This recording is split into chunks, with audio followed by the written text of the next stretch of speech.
Welcome to It's Your Ego, Stupid, a show lovingly intended for millions of spiritual, intelligent, and imperfect people like you who may at times be led into ego stupidity, a lesser version of yourself and a lesser version of life. This show will give you a much deeper understanding of what ego is, what it's doing to your life, how it can weaken your human and spiritual wellness, and how you can heal in each of these areas if needed. It's Your Ego, Stupid will heighten your awareness of the intense link between your ego and spirit, your humanity and divinity, and the synergy that can lead to the best version of you and your life. Your host is Dr. Nick Martin, a licensed psychologist who has worked in the clinical, university, school, and private practice settings over the past 40 years, while serving as a therapist, diagnostician, educator, and consultant. Welcome again to It's Your Ego, Stupid. And now your host, Dr. Nick Martin. Hi everyone, I'm Dr. Nick Martin, and thank you for listening to It's Your Ego, Stupid. As the intro said, this is a program lovingly intended for spiritual, intelligent, and imperfect people, just like you and me, who may at times be led by our ego into something I call ego stupidity, a lesser version of ourselves and often a lesser version of life. Ego stupidity that can affect the relationship we have with our husband, wife, or partner, perhaps our son or daughter, maybe our brother or sister, or even with ourselves. Ego stupidity that can make it difficult to achieve, to climb the ladder of success, and to experience a sense of real purpose and meaning to one's life. Ego stupidity that can make it difficult to deal effectively with all of the inevitable changes, failures, stressors, or conflicts that happen in all of our lives. And ego stupidity that's making it difficult to feel genuine happiness and can often lead us to lots of unneeded or inappropriate anxiety, anger, guilt, sadness, or something I call fake happiness, which is pleasure-based happiness, often masquerading for the real thing. If things aren't going well or as well as you'd like, you've come to the right place, because a lot of what's going wrong in our lives, or not as well as we would like it to go, has much to do with our ego energy, which is serving as the fuel for ego stupidity. It's often the unseen and unrecognized source of what's going wrong in our life, both humanly and spiritually.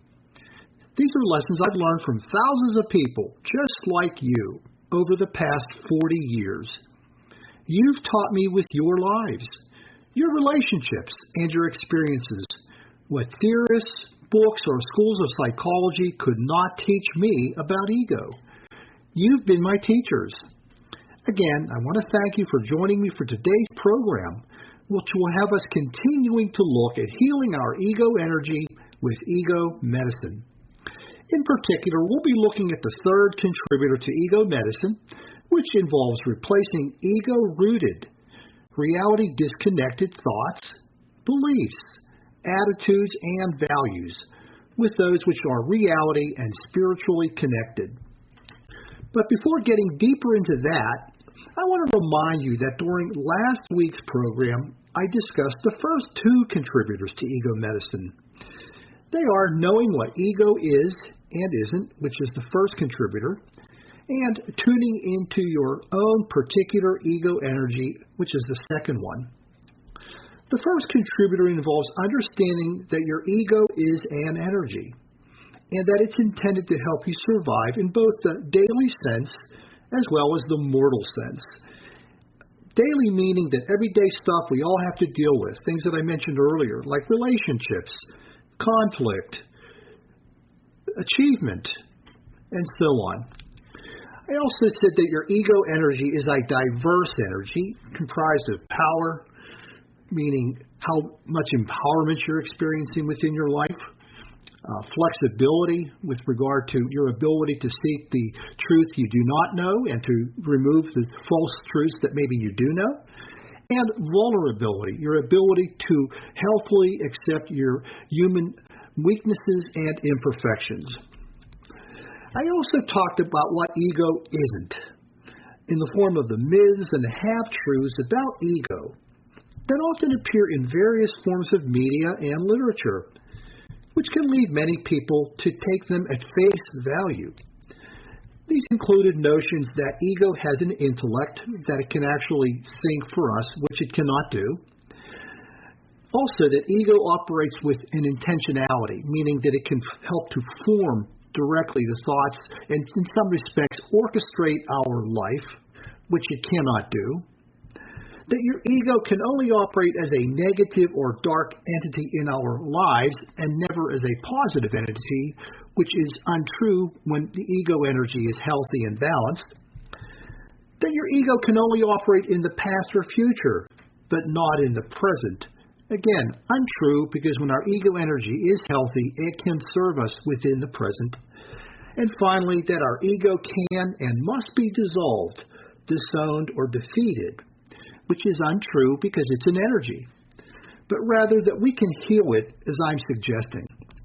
Again, each of them are myths and half-truths that work against ego medicine, which emphasizes gaining a true awareness of ego and our particular ego energy. The second contributor to ego medicine involves tuning into our specific ego energy, which is that combination of power, flexibility, and vulnerability. I spent time talking about what I called a volume scale that ranges from 0 to 10, and I talked about some of the characteristics of people depending on where they fall along the scale for their ego power, flexibility, and vulnerability. This discussion included mentioning some of the roles I discussed in the Two Voices Within for people who are at the high or low ends of the ego power, flexibility, and vulnerability ranges. As I said, you're assisted by me through my books, my website, egoandspirit.info, and this program in going about this tuning into your ego energy process. And I have and I will continue to provide you with lots of examples involving the key life areas and the kinds of thoughts and feelings and behaviors that people often get into due to the nature of their ego power, flexibility, and vulnerability. This is the part of ego medicine in which you're putting yourself under a microscope so that you can see more clearly and more deeply what is the true nature of your ego energy. It's the part of ego medicine that tells you about the amount of your ego power, flexibility, and vulnerability, and how much work you're going to need to do in healing it. Now, before I go on to talk about the third contributor to ego medicine, I do want to mention a few things about the origins of ego medicine. Ego medicine was developed because I learned from you that if we don't work on seeing the ego energy at work in our lives, oftentimes little will change in the unhealthy thoughts, feelings, and behaviors that are unknowingly dominating our lives in so many important areas, while weakening us humanly and spiritually. I've also found that many people do not realize that the thoughts, feelings, and behaviors they're engaging in are wrong, inappropriate, unhealthy, and need to change, but they still feel helpless to do anything about it. Again, that is, they do realize that some of these things are unhealthy, the thoughts and the feelings and the behaviors. They're trying to get on a spiritual and healthier human and spiritual path, but they are having difficulty staying on it. Does that sound familiar? I know so many people who are working hard, who want to experience a better life and seem to be taking a step or two forward, only to find themselves going into retreat, meaning that they're falling backwards in terms of the healthiness of their human and spiritual lives. And what I see going on is that they're feeling stuck despite their intellectual insight and awareness, but they can't make significant, lasting changes. So they're beginning to see the things that they need to work on to make changes in, but are really having difficulty making those things happen. The kind of changes that actually would reflect what I call experiential insight experiential insight would be that they could truly, they cannot at this point truly live what they had learned about themselves. They were just thinking it, but they were having trouble being it. Again, experiential insight is this idea that we can actually live it. We can actually be it. Not that what we're trying to think that's healthy is a good thing to think, but we're also realizing we can be that in our lives. And I'm going to give you some examples as we go along today. And again, what I learned that many people were stuck in that was affecting them humanly and spiritually was their ego energy. And that it wasn't enough just to recognize the thoughts and the feelings or behaviors that often happens in more traditional forms of therapy. That there was a need, and there is a need, to go deeper, to better understand their source within their ego energy, and to not just challenge the inaccuracy or the irrationality of one's thoughts or behaviors and feelings. And so that's why I'm putting forth ego medicine as the main strategy for healing one's ego energy when that needs to happen. As I said last week, it's a self-help approach to working on one's ego energy by you in order to heal it where needed. And whether it's a difficulty involving your ego power or flexibility or vulnerability, perhaps two of them or all three. With ego medicine, you don't have to go anywhere. You don't have to meet anybody, or you don't have to adhere to any time schedule, because you're working with yourself, which makes it very flexible. And the monetary cost is minimal, because you're working with yourself while using information from my books, my website, and this program. So let's heal your ego energy where needed with ego medicine. Okay, now we're going to go ahead and talk about the third contributor to ego medicine, which is identifying and replacing ego-rooted, non-reality-based thoughts, beliefs, attitudes, prejudices, and delusions with reality-based, truth-connected, rational, logical, and accurate thinking in your life, and particularly within the 10 important life areas. Something that we can use more of, even though we are intelligent, and we are spiritual, and we are non-mentally ill people. When I say ego-rooted, I mean that unhealthy ego power, ego flexibility, or ego vulnerability serves as the energy that's fueling the formation of them by us. And eventually additional thoughts and feelings and behaviors that we get into that are reflective of ego stupidity. They become the ego self that we take out into the world while we're trying to live in it, but often just surviving. In this third contributor, you're working on replacing non-truth with truth that is specifically related to your ego functioning. And there are lots of examples of these non-reality-based thoughts that I'm going to be mentioning later today. We don't have to be lacking in intelligence to think them. We don't have to be a non-spiritual being to think them. And we don't have to be a mentally ill person to think them. We only need imbalanced ego energy that is helping us to form them and to use them in our life. This is a process that's often occurring outside of our view until now. These thoughts are empowered because they are informed and operate in the darkness of our unconscious mind, and we often don't realize we are thinking them until now. They're also empowered because we often repeat them without questioning or challenging them, which reinforces the false truth that we can carry around with us, but we don't know it. They can be weakened and disempowered when we expose them to the light of truth, which allows us to heal from them. Your brain cannot tell you something you are thinking is false or a lie. Your brain can't tell you that something that someone else is telling you may be false or even worse, a lie. And your brain can't tell you when you're telling yourself something that's false or a lie. You have to do what the brain can't do in all three of those areas, which can be made even more difficult when our ego energy is unhealthy and imbalanced.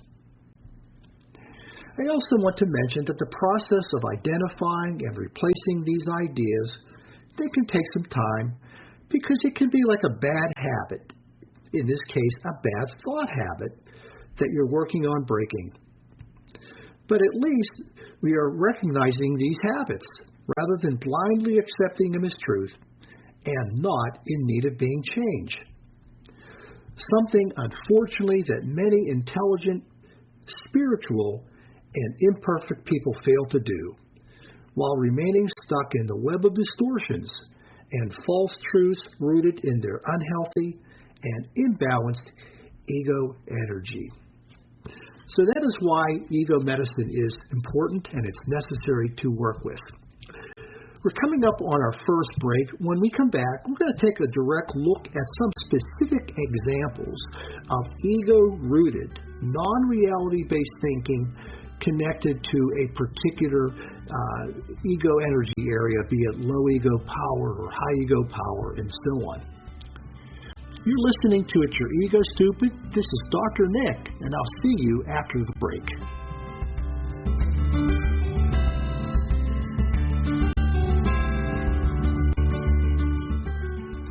Welcome back. You're listening to It's Your Ego Stupid, a program for intelligent, spiritual, and imperfect people just like you and me.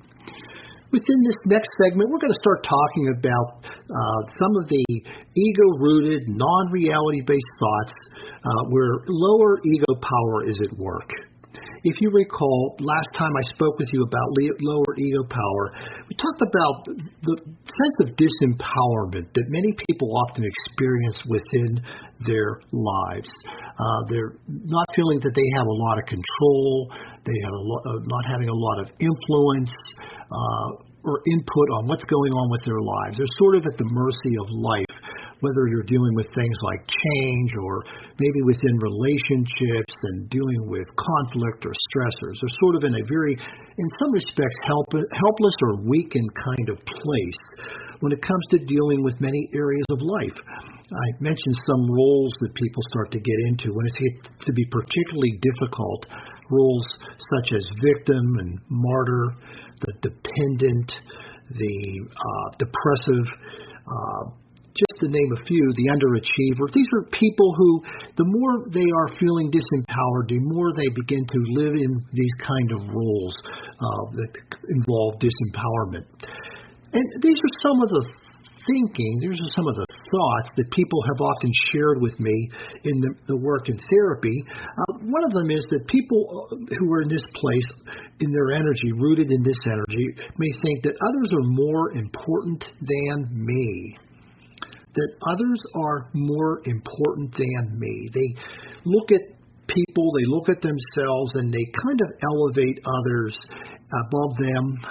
They are seen as being more significant, perhaps in a sense more empowered than perhaps they see themselves. And as a result, they often may defer to them by virtue of their seeing them as being more significant, more important. And this is a reflection of being rooted in this ego energy, this low power ego energy, this kind of thinking. The alternative thought that the person needs to work with getting is to understand that they are as important as anybody else. That we are all equally important, that we're not more important, and that we're not less important. And sometimes, people may say to me, yes, I know that, or I should be thinking that, but I can't be that. As I was saying earlier, and I think I might have misspoke when I spoke about this, but they have the intellectual insight. They understand that, yeah, I should be thinking I'm as important as other people are, but I'm having trouble really living that. I'm having really difficulty being that.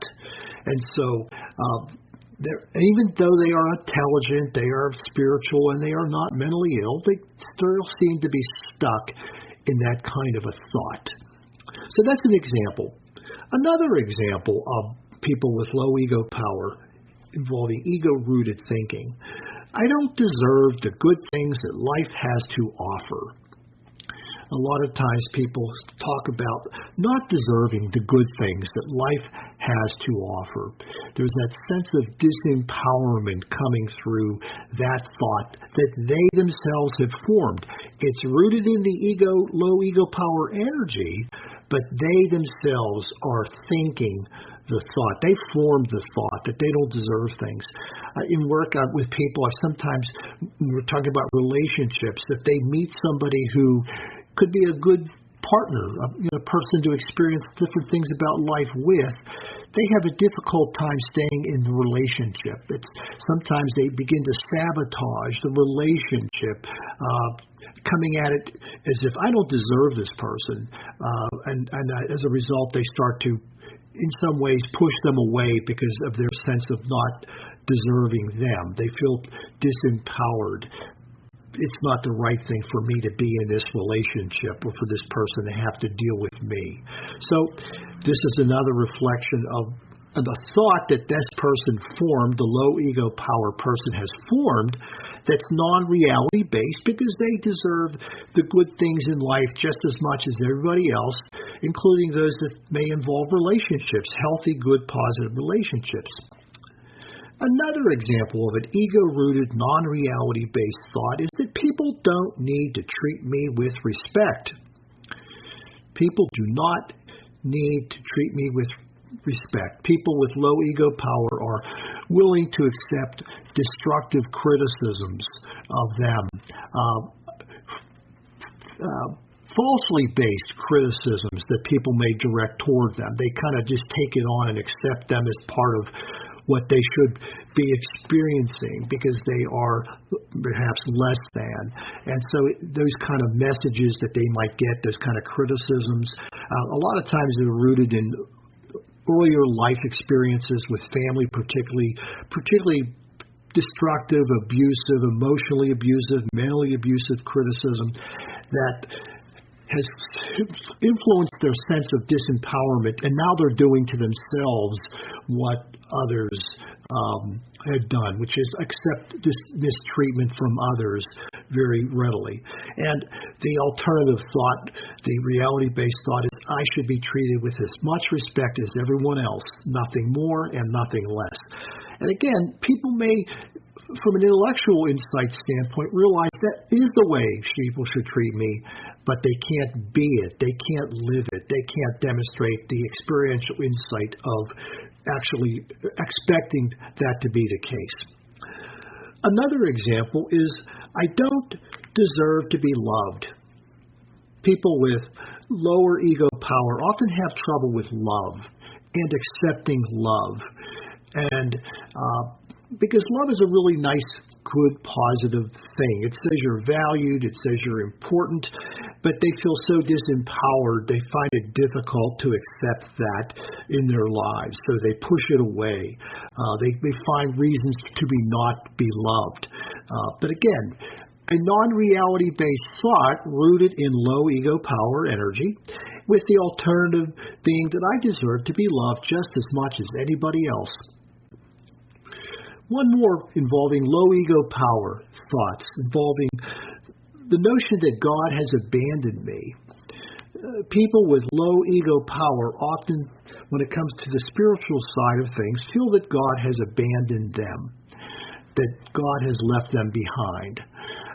And as a result, this is undermining their spiritual wellness that they can experience in their life because they're seeing that they weren't important, that they were not significant enough, that God doesn't really want to have anything to do with me because of who I am.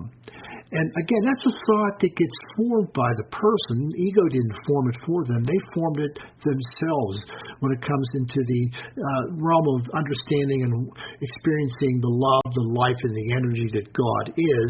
They are getting a distance from it. So those are some examples of what happens for people who are needing to work on replacing ego-rooted, non-reality-based thoughts with those that are reality-based. We're going to switch now to talk about higher ego power. Higher ego power. And these are some examples of ego-rooted, non-reality-based thinking where higher ego power is at work. If you recall, these are people who experience a very intense sense of empowerment. They want a lot of control. They want a lot of power. They want a lot of influence in their lives. And they begin, when they get into the deep end of this, begin to display the kind of roles that involve being a dictator or being a narcissist, perhaps being an ultra-competitor, or being a bully. And there are others. That all of these emphasize empowerment to the extreme, at a very extreme high level. And so some of the thoughts that come off these persons experience that they form, ego to inform them, is that I am more capable than others. Now, we're not just talking about more capable in some areas and less capable in others. We're talking about probably more capable in all areas, because it feeds into their need to feel in control, to feel empowered by perceiving themselves as better than everybody in everything. And that's a non-reality-based thought that they have formed, rooted in their ego, higher ego power energy. And that the alternative thought is to make and realize that I am strong perhaps in some areas, and that others are also strong, and I need to defer to them perhaps in thinking about how I should be understanding or working with this particular area. But this is not the way people with higher ego power energy work, particularly at the extremes.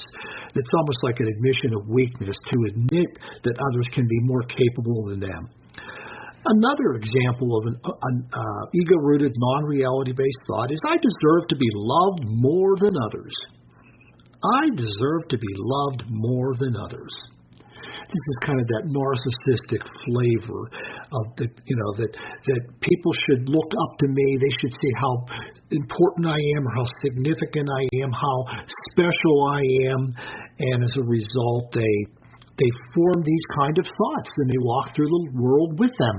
And so during their interactions with people, they need to often send a message to them that you should be thanking me, and you should be loving me for how important, how special, how I am, and that you should be honored by my being in your midst. That's just, it sounds crazy for people to think that, but that's what the energy leads us toward when it's too over-empowered. We begin to think of people begin to think these kind of thoughts, and they don't even know that they're non-reality-based thoughts. And it has nothing to do with intelligence, and nothing to do with the absence of spirituality, and nothing to do with mentally ill. It has everything to do with the high ego power energy at work. Another example is I don't need to compromise because I'm right. I don't need to compromise because I'm right. People with high ego power have a hell of a time compromising when in situations where it would be appropriate to do so. That's difficult because when compromise for them means you have to kind of give up a little bit of control, and that's just not something they're willing to do. They cannot go there. And the reality-based thought is that there are times when it's an appropriate thing to compromise. Everybody's needs are important. Everybody's ideas should be respected. But this might even sound like a good idea to the high ego power person. May even have the intellectual insight that it's a good idea, but they're not going to live it. They're not going to be it because their high ego power energy is going to pull them in the direction of just keeping things exactly where they're at. And I'm going to mention one more before we shift. I don't need God. People with high ego power, particularly at the very high ends, they don't feel they need God in their life. Because in a way, as I think I said last week, that they think they are their own God. They want to be their own God. God is an acknowledgement of a higher power in some respects, and they just can't allow themselves to experience that. That would be advocating some control. And they might even give what do you call it, short shrift, to the idea, yeah, I know God's important and God's above me and all that stuff, but they cannot live that. They cannot be that. And these are people who are often having a great deal of difficulty, not only in the human sense, but also in the spiritual sense. Their spiritual wellness is not healthy. Alrighty, we're going to move over to one more, talking before the second break, which is lower ego flexibility energy. Lower ego flexibility energy. These are the people I said are very rigid thinkers, meaning that they think they know the truth. They aren't interested in seeking the truth outside of themselves, and they would have a difficult time realizing that some of the truth they're thinking is false truth and it needs to be removed. So they're stuck on this edge of the continuum, having difficulty with seeking the truth they don't know and removing the false truth they do know. The kind of roles that I talked about involving the authoritarian, the racist, the religious extremist, the political extremist, the sexist, and so on. And these are kinds of things that people who are in this energy often think. For example, people who are different from me are deficient. They look down on people who are different. And it doesn't matter what their differentness may be. It could be a racial difference. It could be a gender orientation difference. It could be a sexual difference. It could be a religious ideology difference. They have a difficult time accepting people who are different because they almost view them as being at a distance from truth. Another example, and it would be people who think differently, meaning thinking differently from me are deficient. This is not the same as people who have different characteristics. This is about people who have different viewpoints on things, different perspectives on things that people with low ego flexibility have difficult time working with, quote, tolerating sometimes. They have a difficult time because they're stuck in that energy. They might even be able to acknowledge that some of the different ideas could be worthy of consideration, but again, it's just a good idea to think about it that way. It's not a reality they can embrace. They cannot live in that reality or be in that reality because the low ego power energy is keeping them stuck in the idea that those people who are thinking differently are deficient. Another example is that you can attack people for failing to know the truth. People with low ego flexibility energy, because they feel so strongly about their version of truth and that they believe they own the truth, feel they are in some respects justified for attacking people for not knowing the truth that they know, for not coming around to their way of looking at things and believing in things and understanding things. So a justification for attacking is there, rooted in this idea that because they don't know the truth, I can try to push them toward it by, trying to insult them or attack them in some way. So that is obviously non-reality based thinking that people can get caught up in with lower ego flexibility energy. The reality-based thought is that we shouldn't attack people just because they are different in the way they look or appear or the way they think, that we should be able to agree to disagree when it comes to different things and ways of looking at life, that people come from a different time and a place than we do. I'll mention one more real quickly before we go to our second break, which is that there is only one true way to understand God. And this gets into the spiritual wellness area. People who have low ego flexibility often have a rigid idea about how God is, who God is, where God is, what you got to do to be connected to God, and all those other things that maybe humans construct in terms of how they want to know or understand God. And so there is a lot of intolerance for alternative views of ways of understanding God, for people that serve other people in many different ways across the world. So these are some examples. The reality-based thought that the person who would need to gather or get to is the realization that there are many different ways to coming to know and understand God that serve people well. And that just because I have a certain view, that doesn't mean it's the only view. But again, that's a real hard one for people with lower ego flexibility to get onto. And that's why I think you've seen a lot of conflict that takes place, particularly between and within religions due to that. We're coming up on our second break. When we return, we'll continue to talk about the ego-rooted, non-reality-based thinking that different ego energies, including higher ego flexibility and so on, can have upon the person's way of looking at things. You're listening to It's Your Ego Stupid. This is Dr. Nick, and I'll see you after the break.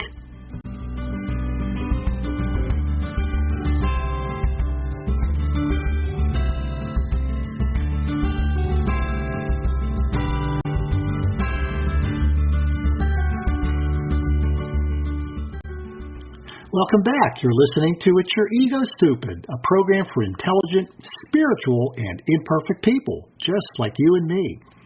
We're continuing to talk about ego-rooted, non-reality-based thoughts that we form if we're into a particular type of ego energy. We're going to continue by talking about higher ego flexibility energy. These are people who are often very flexible thinkers, meaning that they are too willing and to allow other people to enter into their mind and to influence the way they think, the way they feel about things, their beliefs, their values. I talk about the roles in Two Voices Within, including the cultist and the adult child, the loyalist, as reflections of people who are engaging in that kind of weak processing of what they're being shown and told by other people. They have a difficult time knowing when to listen to the right people at the right times about the right things. I use an example in my book, I think it's Ego Therapy, where I say that imagine you allow somebody to come into your home and they started moving furniture around into different places and locations, and you really didn't exercise any say over it. You just kind of let them do what they did. And imagine that furniture were your thoughts and your beliefs and your values. Well, this is what I'm referring to. Somebody who allows others to do their thinking for them. Somebody who emphasizing letting others tell them the truth, believing that others always know the truth better than I do. So, as an example, some of the thoughts for ego-rooted thoughts that people within this energy often think are, I must come to know the truth through others only. I must come to know the truth through others only. So this whole idea that I can fashion and come to an understanding and use my own thoughts and perceptions and thinking to establish, in a sense, an awareness of things that are going on within me and around me is something I have a difficult time doing. I need to rely on other people to do my thinking for me. I need to allow others to show me the truth that I do not know.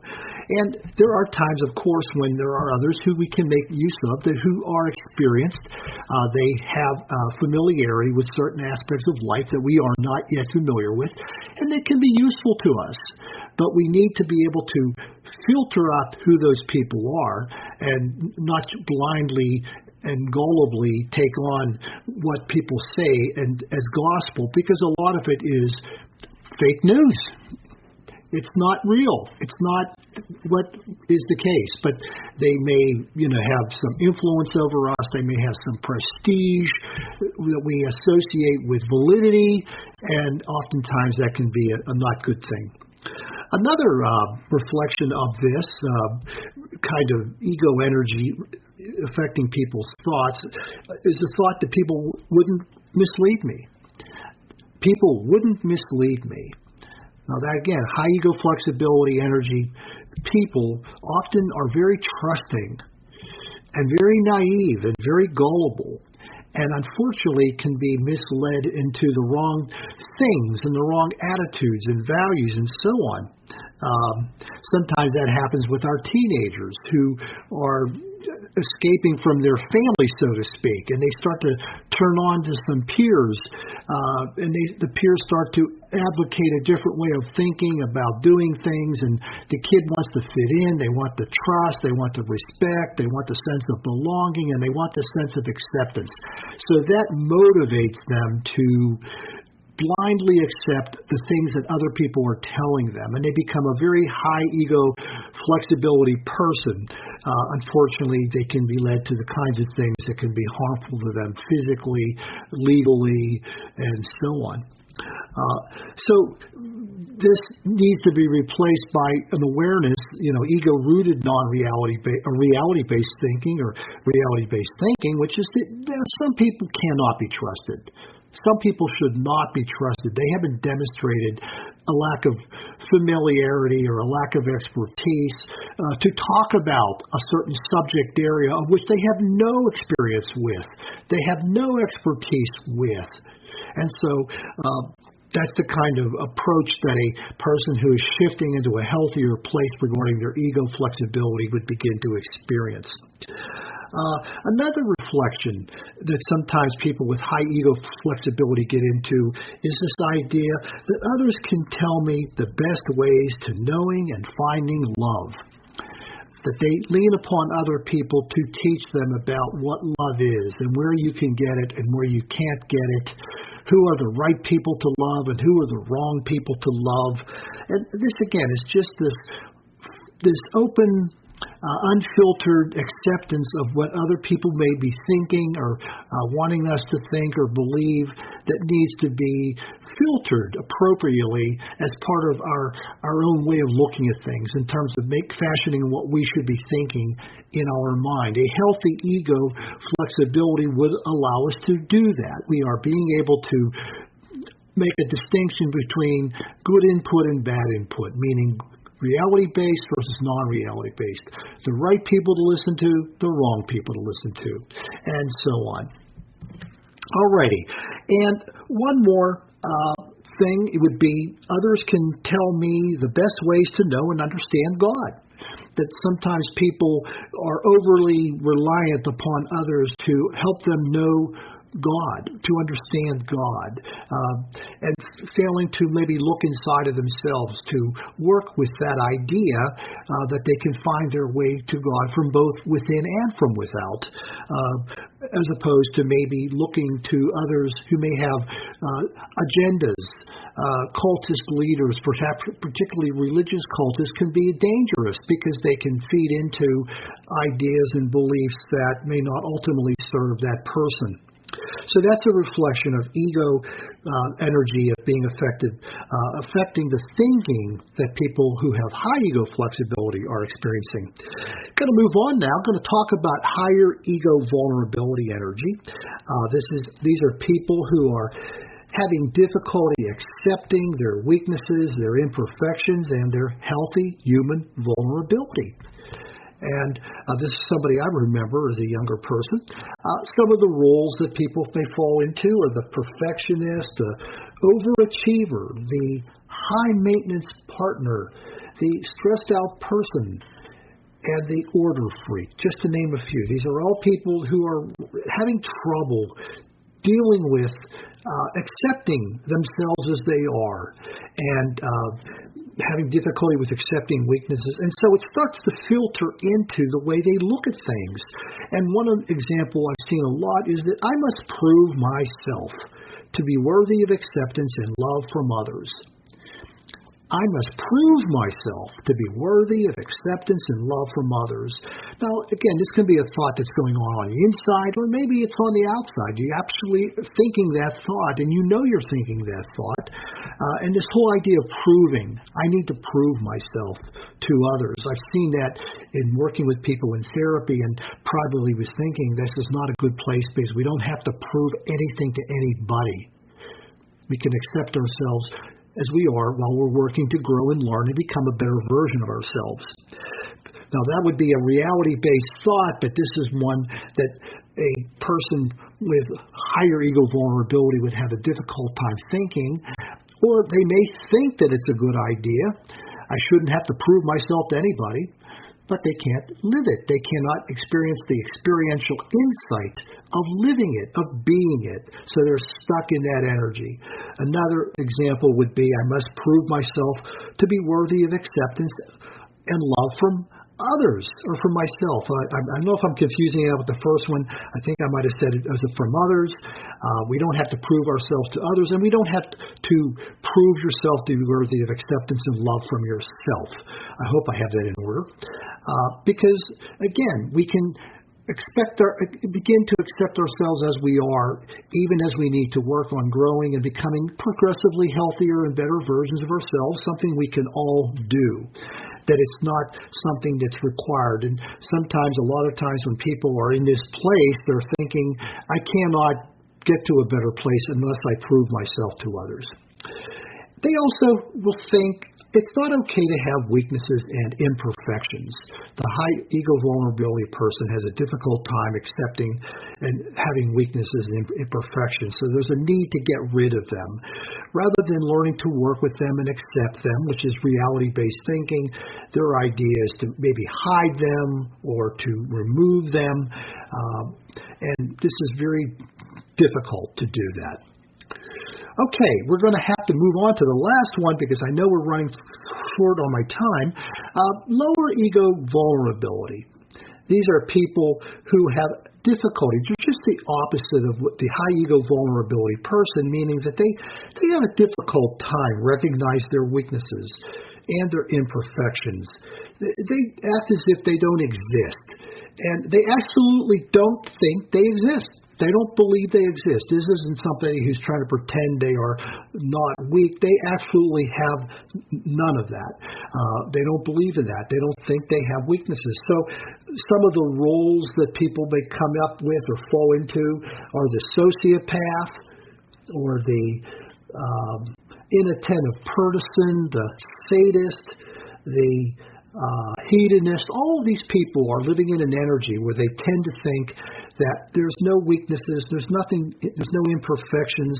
So some of the thinking they get caught up in, I'll just group it together here. I don't have any real weaknesses or imperfections, so there's no emotional cueing to help them to see that. They also they think I don't have to stop being inconsiderate or disrespectful of others. They may see that they're being inconsiderate or disrespectful, calling people names, branding them negatively, but they don't care. That doesn't matter to them. They don't need to stop that. They may also be the kind of person who says, if it's not fun, it's not worth doing. Things have to be fun. I have to be entertained. And if it's not fun, I'm not going to do it. I'm just going to do the stuff that's fun. So these people make poor teammates because it has to be fun. They don't know how to work with the team. They don't know how to put the energies together in a way that could contribute to the team effort. They also may think that people only see the good things about me. They only realize and see what's good about me. And they fail to realize that, no, people are seeing everything about you, even the stuff that's not so good, that they're seeing all that is taking place. Again, some of this is because of the way their emotions work, the absence of emotions. They enjoy the positive, but they have a hard time seeing the negative. And I guess I'll mention one more quick one. They said, I'm not really hurting people's feelings when I mistreat them. So when they mistreat people, they lack the empathy to be able to register that, hey, I'm hurting somebody. And it could be their partner, it could be their child. There's just this low ego vulnerability energy that whatever I do is fine. It doesn't matter. It's not really hurting anybody. So we've just gone through some examples of what ego-rooted, non-reality-based thoughts can be formed depending on the nature of the ego energy and what it would need to shift toward in order for it to be healthy. We have reached the end of today's program. I hope that what I've shared with you about how to heal your ego energy will serve as a dose of ego medicine. Also, if what I've shared with you today resonates with you, please help me to share it with others. Next week, I'm going to begin painting with some finer strokes. My future programs will involve looking at a specific important life area and a specific ego energy's human and spiritual impact on it. As an example, next week the focus will be on the human and spiritual impact that low ego power has on our ability to love ourselves in healthy ways. We'll be looking at the symptoms, ego stupidity, and insights needed to recognize and heal lower ego power energy when it's impacting our ability to love ourselves, which includes the use of ego medicine. I want to end today's program with this message. The great news is that working to heal your ego energy using ego medicine and by growing your awareness of its symptoms, ego stupidity, insights, and spiritual impact will allow the divine truth in your being to flow and to shine through you and allow you to fully embrace each of the divine gifts. The spiritual part of healing is a given. It's part of your endowment. Divine truth and the divine gifts are part of your heritage that already exists within you. You need do nothing more to be spiritual because you already are. You're a spiritual being having a human experience. You only need to enhance your humanity with ego medicine so that all which is available to you is given. Fix your ego to fix your life, humanly and spiritually. I want to thank you for listening and allowing me to be your servant. I want you to have a great week, and please come back to my next program. In peace and love, this is Dr. Nick saying goodbye for now.